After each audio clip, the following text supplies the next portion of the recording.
Nochtjwa Ursituen Konstitutsen Hietsmast Kajnastas Branch Hajam Hoich Jestre Berit Prozent Gerg nach Obel bin Konstitutse Hietsmas Boch officialo. Tawagan Hajmi Kapsk Wurg bij Qoit is Gerg Oacherho. Duhal Kajnas test 100% Gerg Hajam Hosh. Ursituen Hajmi Kuerch Commission Kugel Hochu Pamfilova Ellas Binchams Pachalkech Hajam Hoich Khusre 3% na Daletsna Barmia. Konstitutsi Hietsmin Hoqa geen hal Kajnastis Boler Ursitwa Mangal bet 3 Hajmi Kurteder Tobets bet Duhalerde. Hietsmas Teatslarlo Hajam Hoich Erdeko Obelbarts.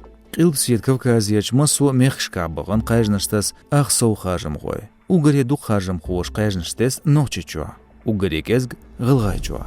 Kajnastes Pridedali Hushildiz Nizamsa Dosh Hajmi Jama.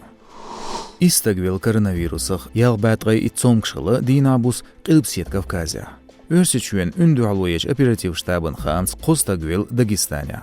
Şi Qarchwa Chergzichwa. Tsats Krasnodar Mahka Gebert Balqarwachwa Stavropol Mahka Gilgaichwa. Pandemiya yolel chansa Qilbsiet Kavkazya Unagvel Warba Vestgay Veitstag. Dinabus Ugarie du koronavirusach tsomkshılar bu Galmqwachwa. Ba Vestgay Veitstag.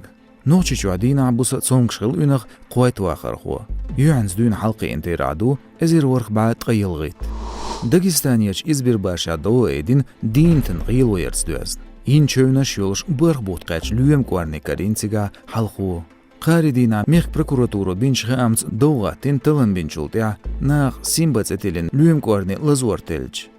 Arakarin khil lazin lüyem kwarni. Darbda veterinarша, волонтерша из Качин, Челябинске, Aqruash реабилитациyaч центре. Доллар зоопарк шкес хало Дагестания.